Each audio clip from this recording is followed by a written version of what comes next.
All right, we're ready to start the first floor LVP flooring. This is why we put a gate in our railing. Makes it super easy to offload heavy things and you don't have to carry it through the yard and up the steps. Just pull it right off. Starting on the first floor LVP flooring today, luxury vinyl plank. If you missed the last video, using the same flooring on the first floor as we did on the second floor. It is Farmstead Woods rigid core LVP flooring by Global Flooring, Gem. It's got 18.9 square feet per carton. This is the reclaimed oak style in the color Knoxville. 8 or 9 pieces of flooring in each box, all different patterns. I've got 4 boxes open so I can kind of mix and match. I've measured, we're going to run our flooring this way, so I've measured the width of the room, divided that by 2, made a mark, and then calculated how many planks I need. These are 7 1/8 wide by 4 feet long, and I figured I need about 4 1/8 starter strip and end strip. That way we have even sized pieces on each side. So I'm going to start in this corner and go that way, and then just go that way. And I'll show you again the tools I'm using. This is a very simple floor to install. You only need like 3 or 4 tools. Most people that you see cut this stuff, they're able to score it with a knife and then break it. This stuff I can't do that with. It's got such a hard wear layer that I'm using a circular saw and table saw to do rips, and then a little oscillating saw, oscillating multi-tool to do little tiny detail work. So as far as cutting, that's all those tools. So I've got some of my starter strips cut. I'm gonna come up there and I have to fiddle around with that door threshold. So this is a scrap piece I'm using as a spacer, and you wanna leave a 1/4 inch space gap between the floor and the wall around the entire perimeter of the room to allow for expansion and contraction, and that'll all be covered by baseboard. That's the reason we're doing the floor now, and then we'll do the baseboard after. We will not have to use shoe mold by doing it that way. All right, I got that cut out. I'm just gonna tuck that onto that groove there. Put that nice against the spacer. Grab my mallet.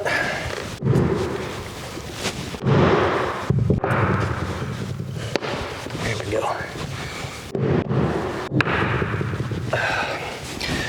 Okay, tools.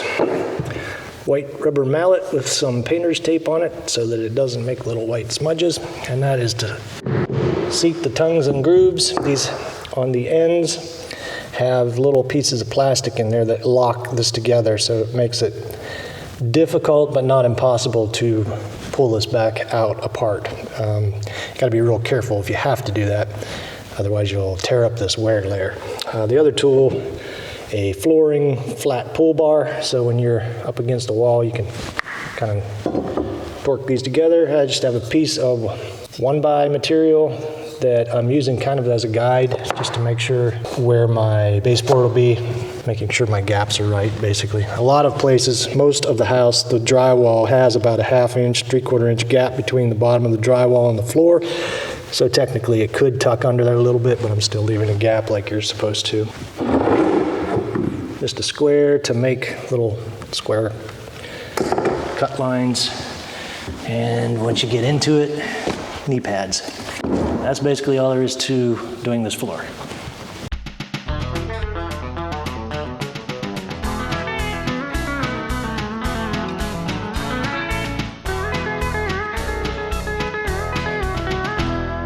So fast forward to, boom, she's done. I decided not to film that whole process because it's very repetitive and boring, but I finished it up in a couple of days and all the floors are done. Put down some cardboard just to protect it when the countertop guys come. Put some stair nosing there, turned out good.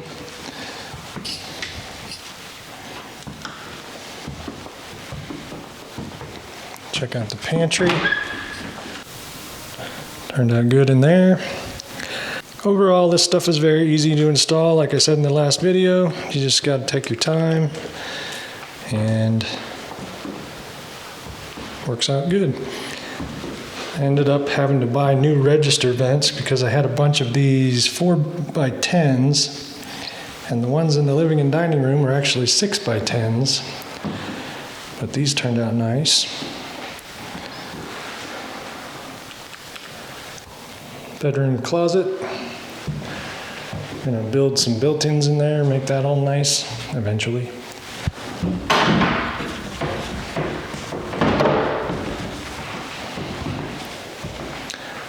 Front entrance, sort of the foyer, coat closet, and laundry closet. With a brand new washer and dryer, look at that. Got to get up in there, put in that slab filler and some crown, and take that all the way to the ceiling. Then I'll hook up the washer dryer.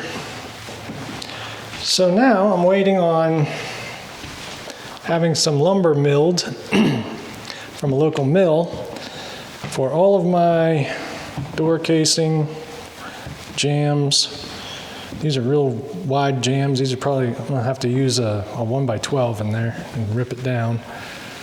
Stain it. There's gonna be a lot of staining and a lot of molding fabrication. Have you seen the cost of a stick of molding lately? It's ridiculous. All right, now we have the floor down. I'm gonna work on trimming out the bottoms of these cabinets. I gotta put some baseboard down here and a trim piece to cover that seam. And then basically put toe board, which is a little different than baseboard, around all of the bottoms of the cabinets. So here is a piece of the baseboard. You know, it's got the profile on it, pre-finished. This is the trim piece for the seam on that panel. It's just a piece of 1/4 inch thick cherry. And over here is all of the rest of our finished trim for the cabinets. So first I'll do the toe board underneath the island here, which is a piece of this. Needs to be 118 1/4 long. And I'm gonna have to rip about 1/4 inch off the entire length of this to account for the finished flooring so that it'll fit under there now. All right, I ripped off 3/16. So let's see if she fits.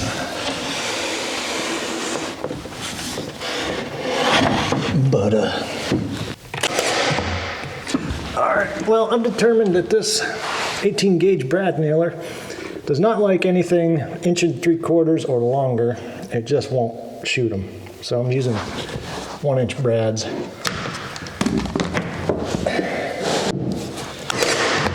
That worked.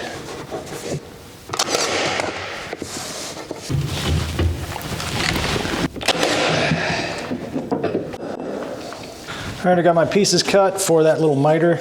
Just, 45.5 degree bevel cut. Actually, that's a perfect 45. Anyway, that's a good, clean, tight miter. I'm gonna glue it up now, just using Tight Bond 2 like I normally do. It takes 3 or 4 hours for it to really set up. So I'm also gonna try a new CA glue that I got, and that dries within 6 seconds. So while this is drying for a permanent bond, this will hold everything together, if you get what I'm saying. So I'm gonna put some glue just in the middle there. That's cardboard, don't worry, I'm not wiping it on anything important. Put a little bit of that on the end. Take some accelerator and put it on the other piece.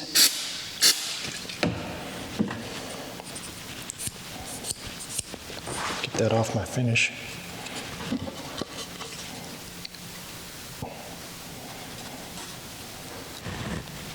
Dang, that sucker's on there. This is a game changer, dude.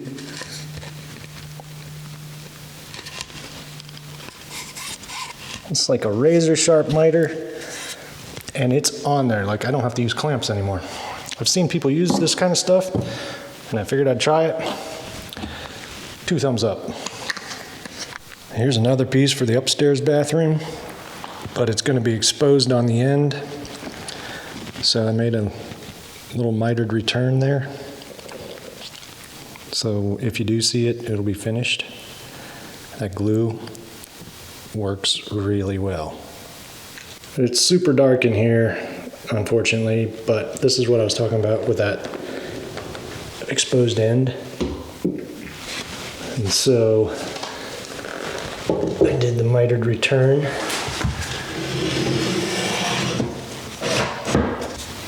Finesse. All right, I've got the first piece of baseboard down. Used that glue. It's freaking awesome. It's kind of like better than nails. You don't have any nail holes, so that's cool. Here's a trim piece for this seam. I'm gonna put this on. And let's see, I'll spray this. So I'll glue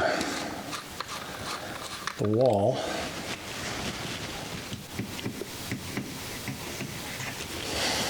I'm gonna spray this piece over here on the cardboard so I don't get it on my new floor.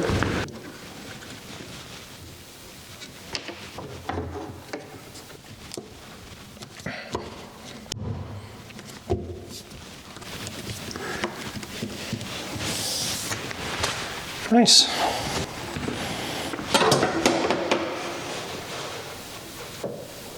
Money.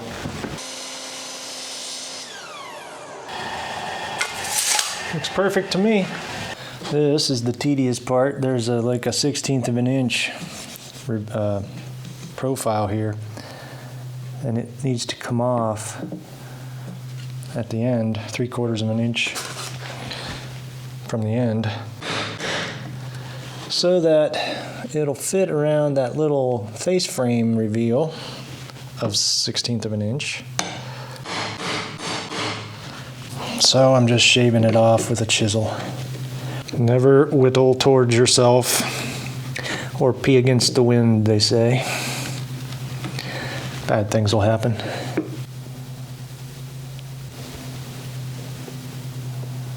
I cut this a little long on purpose just so I make sure that this little channel that I had to cut out fits. That fits on there perfectly, and then I need to take about probably a 1/16 off the end of this, and it'll be perfect. And once again, I cut a little 45 piece to create a little return here where this stops and it's exposed. So you want to clean that up and make it look like one nice piece.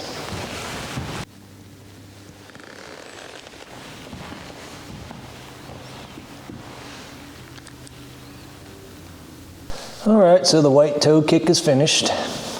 Wasn't too hard, and I was able to get the registers cut that kind of blow out through the toe kick there. This side's nice.